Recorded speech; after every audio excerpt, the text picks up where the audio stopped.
What's up, you guys? Mighty Mike here, and I hope you guys are ready for another awesome guest, another episode of the Mighty Mike Show. If you're listening on iTunes, Stitcher Radio, and the many different places that we do the show, just know that I appreciate you, and the show could not happen without you guys. So I brought on another guest today, Mr. Yonah Weiss, and he is crushing it. If you've ever heard about saving money on taxes and cost segregation, you've probably heard his name, and he's the man with the most legendary beard that I aspire to have one day. So don't go anywhere. We're going to dive into it in just a minute.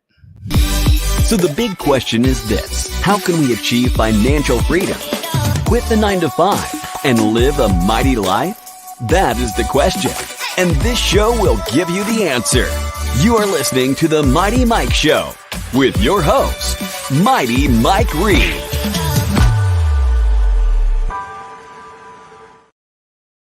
All right, so excited to have you here, Yonah. How are you, sir? Oh, looks like you're muted. Great to be back on the show, Mighty Mike. Yeah, it's so good to be here. Last time you were here, you were crushing it and talking all about cost segregation. And I thought, surely we're going to get into some other stuff today, but negative. We're actually going to get into cost segregation, which I'm super excited about anyway, Yonah, because when somebody is so good at something, if you focus on it, you get better at it, and you actually make the world a better place, because people, as humans, we like to focus and put tags on certain people or certain things. And it helps us to understand that the place that we're going to save the most amount of money on our taxes is the man with the most mighty beard. So welcome, sir. Yeah, absolutely great. It's fascinating because as a teacher, a former teacher, and really a current teacher as well, my career before I got into real estate was in teaching. And I find that when you want to learn something, you have to review it over and over and over and over and over again. And only then will it hit home. And I had a teacher who used to give a class once a week. And I used to go every single week for years. And it was incredible. And he would say the same points over and over. And sometimes you're like, why does he keep saying this thing? But you know what? I have those things memorized, and they're so powerful because they're indelled. And that's how, if he just said something different every time, I don't remember all of the random stuff that he spoke about. So that's the power of that. And so I love to just, keep talking about cost segregation, because you may have heard it once, you may have heard it twice, but until it settles in there and you become so one with it that you're saving and not paying, Uncle Sam anything in taxes, that's when I'll settle down. That's when you'll move on to some of the NFT, what is it, tokenization of real estate or something. Yeah, right. Yeah.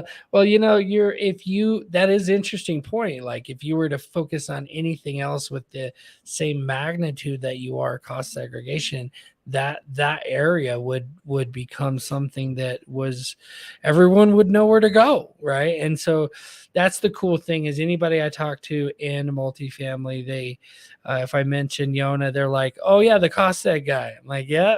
And so you've done a really good job of branding yourself as the cost segregation guy, but it's not just because of your LinkedIn presence. It's also because of the business that you're actually doing with multifamily people and people who are getting involved in real estate, right?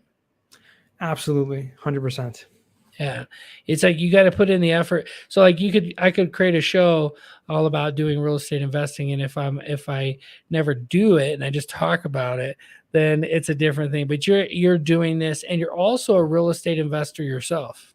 Correct. Yeah. And I focus mainly on the passive investing side as a limited partner in syndications and multiple asset classes. I tried my hand at being active, and I just did not enjoy it that much. So I like to just, found what do I enjoy and focus more on that. And scale. Yeah. Perfect. Yeah. And if you can just do the marketing side, that's what I've learned in my companies. If I could just focus on the marketing side, which is what I'm good at, and let other people check the boxes and hire and fire, then man, my life is so much better. I wake up and I'm, I get my nice little drink, do my exercise,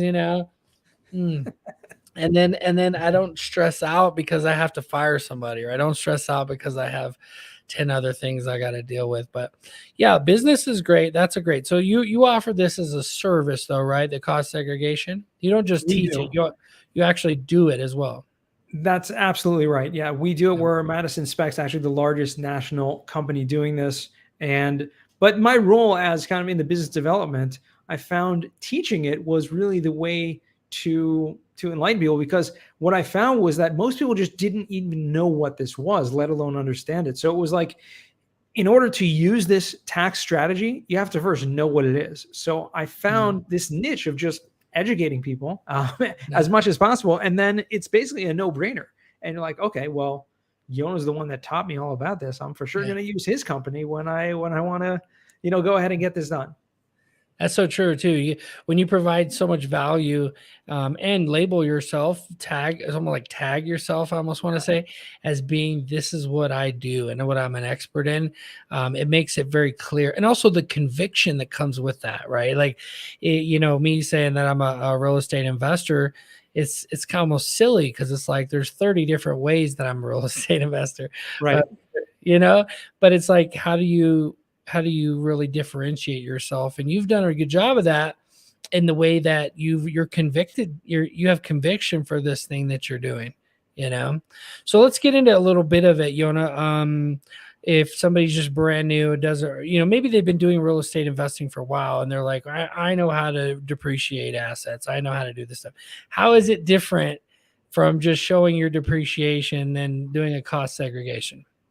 So typically, when you buy a property besides for your primary residence, you're able to take this depreciation deduction, which essentially says you're able to write off a certain portion of the property from your income taxes every single year. So it's a great deduction in of itself, but it's over a long period of time. Typically for residential or multifamily properties, over a 27.5 year period that you can write off Yeah. the value of that home. And for commercial properties, it's over a 39-year period. So that's a really long time to kind of wait. You're taking just about 2 to 3% of the property value deduction every single year. Whereas what cost segregation does is it comes in and breaks down the property from an engineering perspective and shows how certain components within the property actually depreciate faster. And so once Yeah. we do that, you can now take the value of those components, those deductions, at a faster rate over a 5 or 15 year schedule, and actually get a big lump sum in the first year. So it's like a cash flow mechanism, because here you have this pool of potential deductions that you may never see. You may not hold the property for 27 years, right? Yeah. And you actually have the ability to pull from that and say, hey, I'd like to take a lump sum now, and then use that, pay less taxes Mm. now, and reinvest that. So the thing I'm curious about is, like, if I have a business, like I have businesses, right, that have cash flow, and then I get the tax bill and I'm like, oh, could I actively go out and buy a commercial office building? This is where I've heard it done. I haven't done Mhm. this yet, but I want to. Could I go out and buy a commercial office building that I plan to do multi leases, a bunch of different people in different offices, but then so I'm getting the rents from that, I'm getting cash flow, but then do a cost segregation to offset my tax bill another company? Or does it have to be under the same umbrella? How does that work? So it's a very complicated answer to that question, because it really does depend. Like every tax question, right? It depends. That's the Yeah. answer, right? True. But typically speaking, if you are a real estate professional, which means your full-time job is in the real estate trader business, then even if you own multiple companies or multiple entities, anytime, first of all, most of those entities are going to be pass-through entities from a tax perspective, which means the income and the tax deductions can flow from one to the other.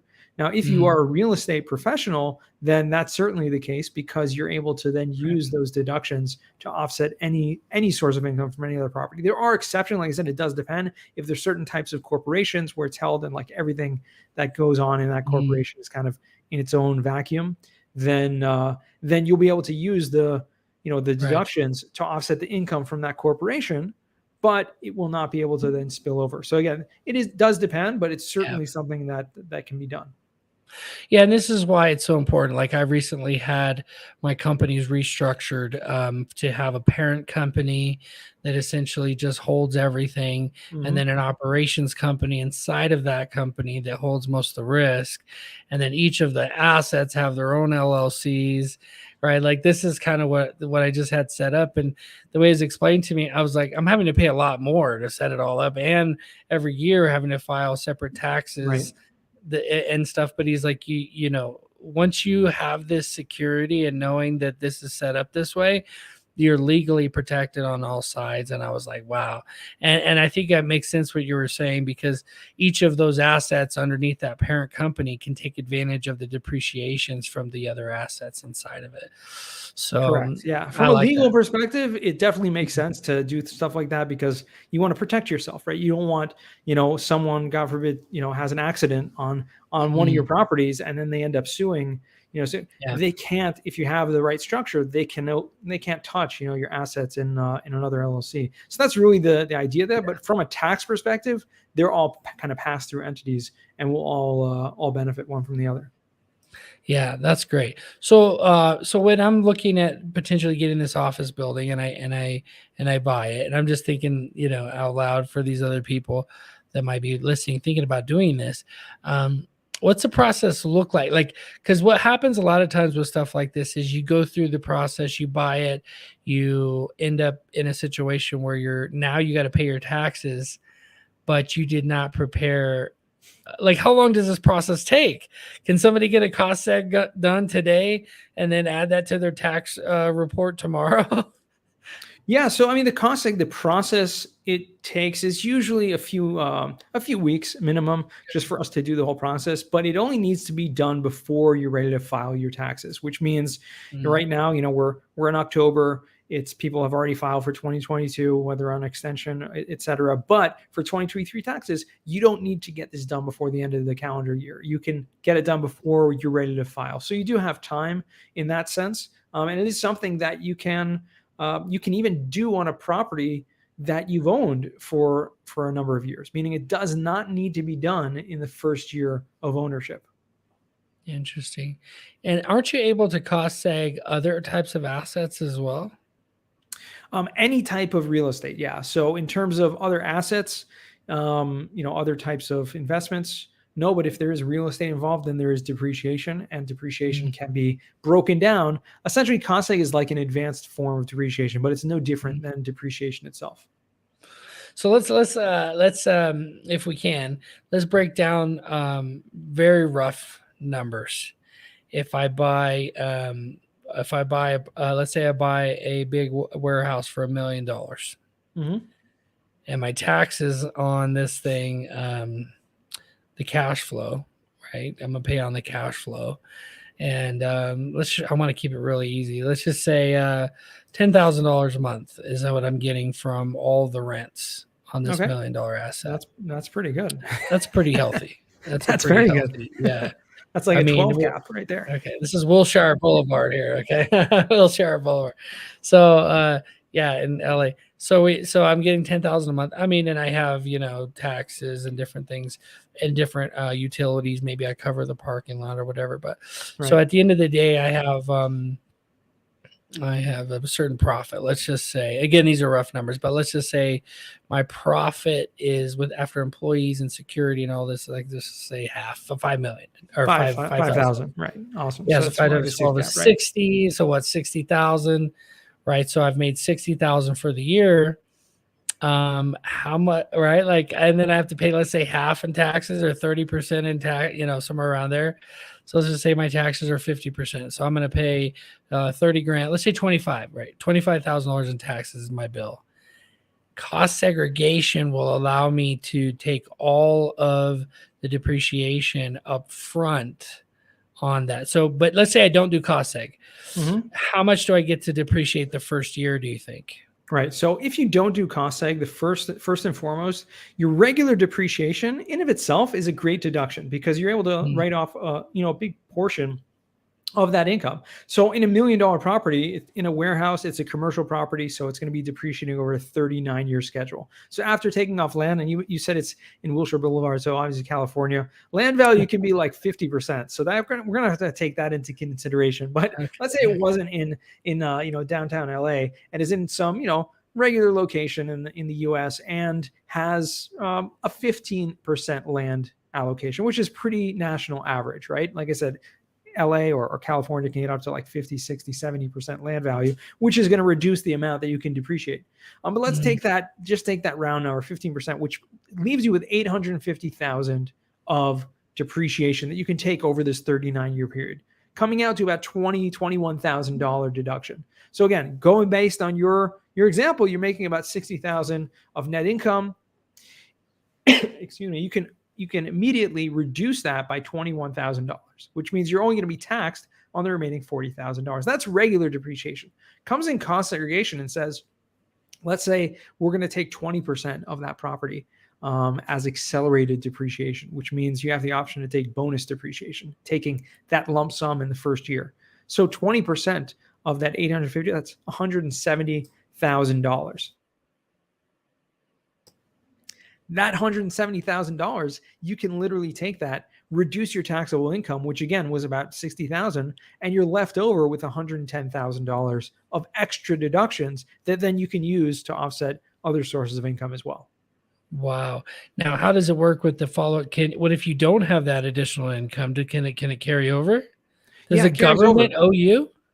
They're not necessarily going to give you a refund check unless you prepaid taxes. If you did prepay and you had a real estate professional, then yes, you could essentially get a refund. But yes, they will carry forward. They'll carry over to the next year, and you can use them to offset other properties, other income, or alternatively, you can use it to offset gains from the sale of another property, which is something a lot of people don't know.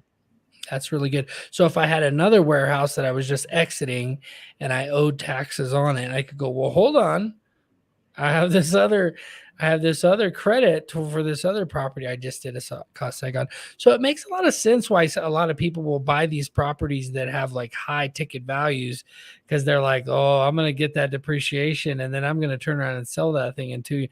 Like what are the rules, or do you know of any like rules that would keep you from selling it in 3 years?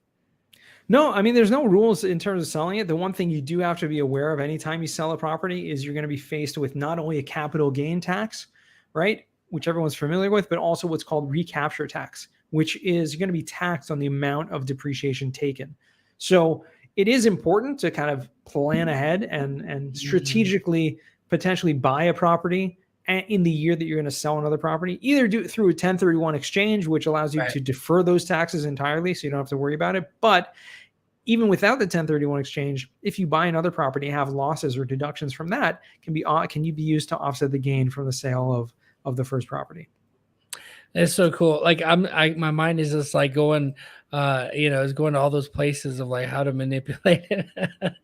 I'm like, so you could buy a property every year, get the depreciation so you never pay taxes, and just keep buying properties on it and pushing off the 1031, pushing off the taxes on it, and never having to pay any taxes.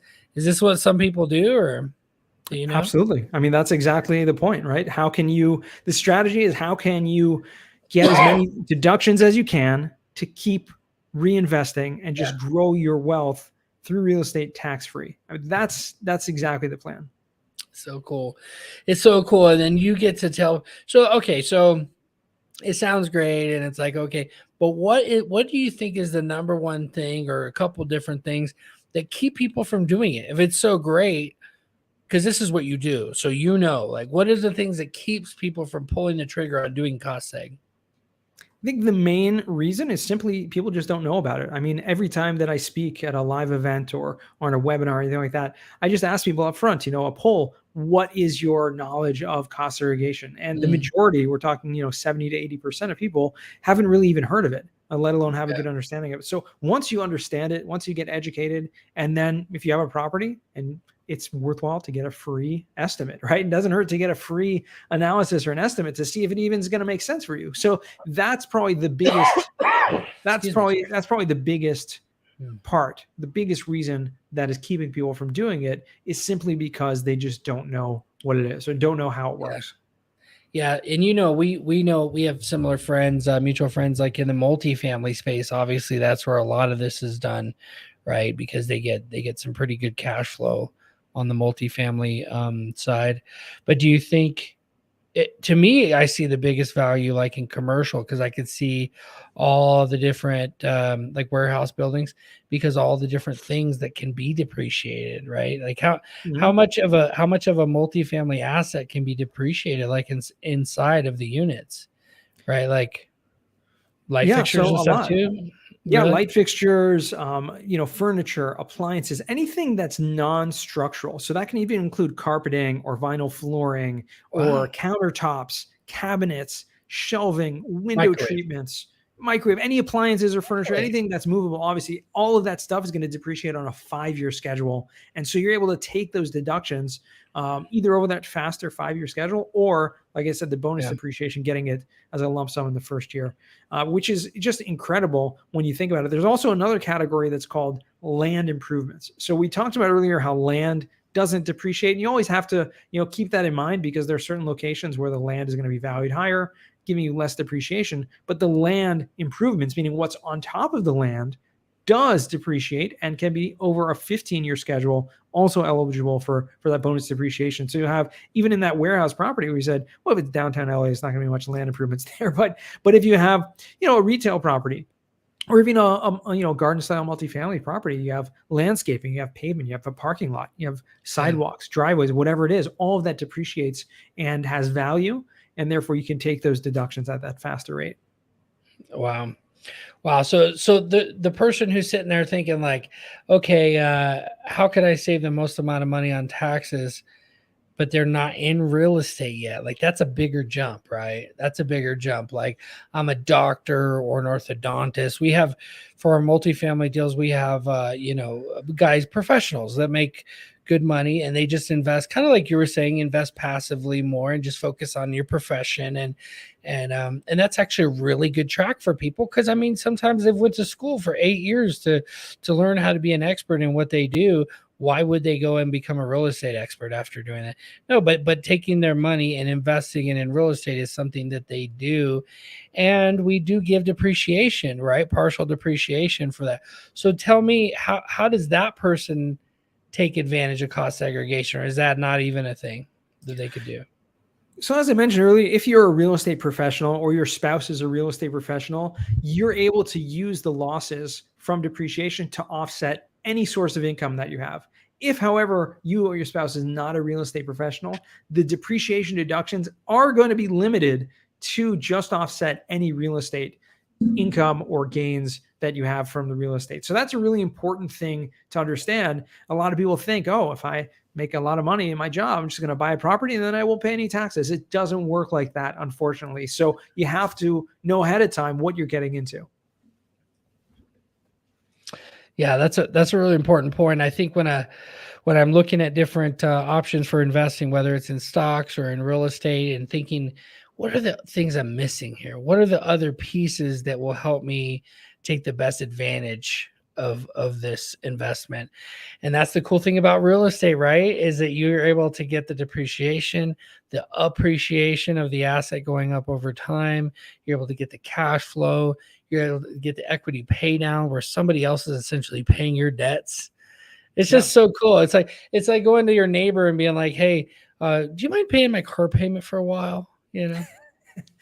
It's so powerful. The creative financing and things like that, where you're able to use, other people's money or other people's assets and, get a property, create these tax deductions and create the equity and all that within, and the appreciation all at the same time, with not necessarily even having to put money down. So real estate has so many ways to get involved, so many ways to take advantage of it. But one of the things, like we said earlier, the biggest expense that anyone has in their life is their taxes. And so if you can reduce your income tax simultaneously, real estate gives so many advantages to do that. Yeah, I think that I know that there's something that I don't know about it yet, but I know there's an avenue that you can use, and I'm sure people are already doing it, What do you think is that one way that people could use cost segregation that maybe people don't really know about? I know you mentioned Sure. using it on other companies, debt that other companies has. Is there anything else you can think of?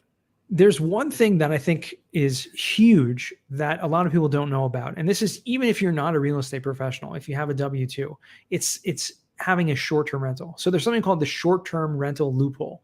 And it's not really a loophole because it's in the tax code, but essentially it says that if you have a short-term rental, the average stay is less than 7 days, and you're able to self-manage it, meaning you're spending materially participating in the management of it, meaning 100 hours a year and more time than anyone else, you're able to then use cost seg against your active or your W-2 income as well. Again, this is without being a real estate professional. And this is probably one of the greatest benefits in the tax code that I've seen in the past few years, people taking advantage of, because Airbnbs or short-term rentals were not that popular, 5-10 years ago, and has really taken a surge. And I think part of that reason is simply because of the tax benefits here. Here you have someone who may be a high, paying paid worker or W-2, doctor or lawyer, and they're able to, self-manage a short-term rental on the side, which does not, once it's set up, does not take a lot of time actually to take care of. You could automate them quite a bit. Yeah. You can automate a ton of it. Exactly. And by doing that, you're able to then,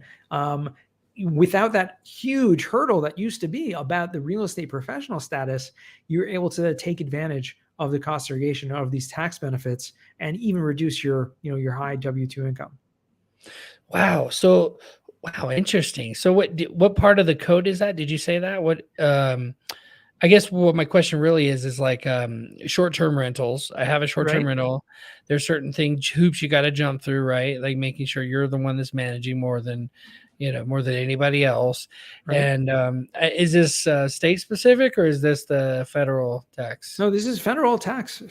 Now, it is important you mentioned about states. There are certain states that don't recognize the 100% or the 80% bonus depreciation. So on a state level, you're only going to be able to take the accelerated cost segregation deductions and not able to take on a state level the 100% or 80% bonus depreciation. But this short-term rental loophole, it's in the passive activity rules in the tax code, that's section 469. And so that's something that anyone can take advantage of. Again, you do have to have these two rules of number one, has to be less than 7 days. So, specifically short-term, this doesn't work for a mid-term rental. And then the material participation is key. So, the thing is, I've always been fascinated by the Airbnbs and all this type of short-term rentals. And when I was a realtor in Florida, there was a lot of people who were trying to buy them, especially during COVID, right? All that stuff that was going on.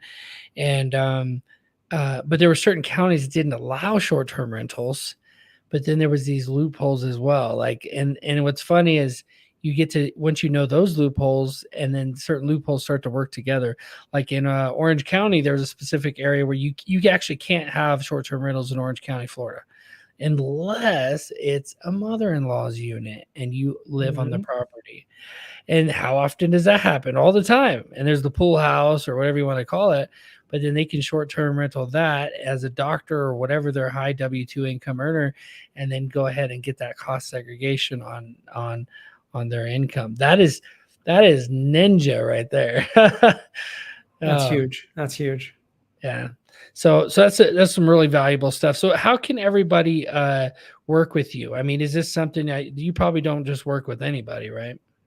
Well, we work across the country, all 50 states, any type of property. It's important to, like I said, get that free estimate beforehand, because there are certain types of properties. I'd say if you bought a property purchased for under $200,000, it probably doesn't make sense to get the cost segregation done. But anything above that is certainly worthwhile, and happy to help anyone and everyone. All you have to do is reach out to me on LinkedIn or any other social channels, and happy to help.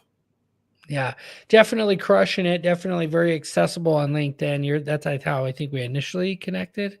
And it turns out we do have a lot of mutual connections, which is not hard to do in the multifamily space, right? Absolutely. So, well, thank you so much. What is your parting piece of advice for those people that are out there trying to save money on taxes? I'd say the number one thing you can do is just continue educating yourself. Do not rely on your CPA. Don't think, oh, it's taxes, I'll just rely, my CPA takes care, it does everything like that.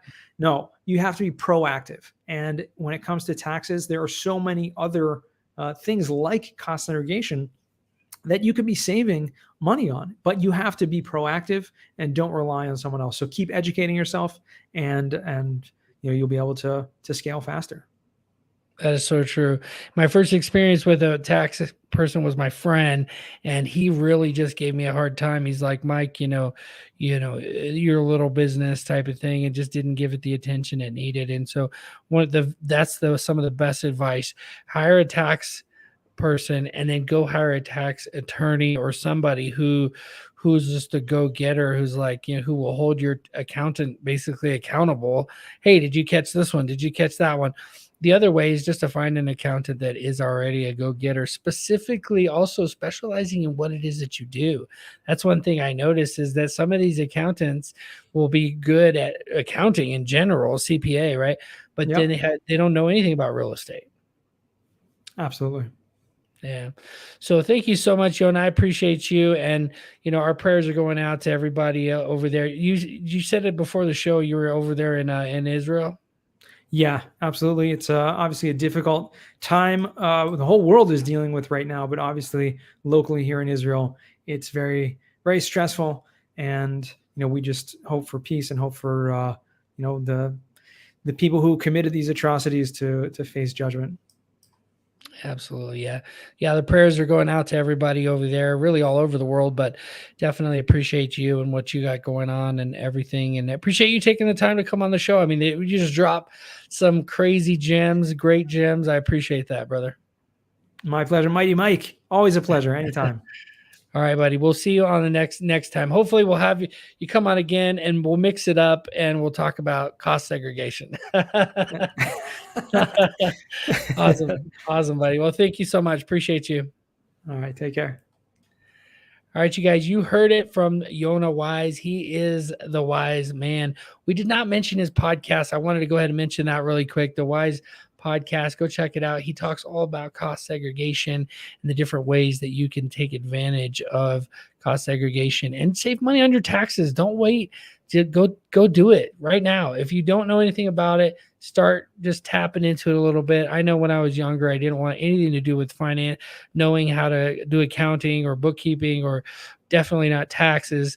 But actually is one of the number one ways to build wealth, is to understand how to keep more of what it is that you make. So until next time, guys, take care, be safe, and of course, live mighty. For more great content like this and your chance to win cash prizes each week live online, visit www.mightymikereed.com. That's www.mightymikereed.com. Don't forget to subscribe, rate, and review on your favorite audio platform. Until next time, take care and live mighty.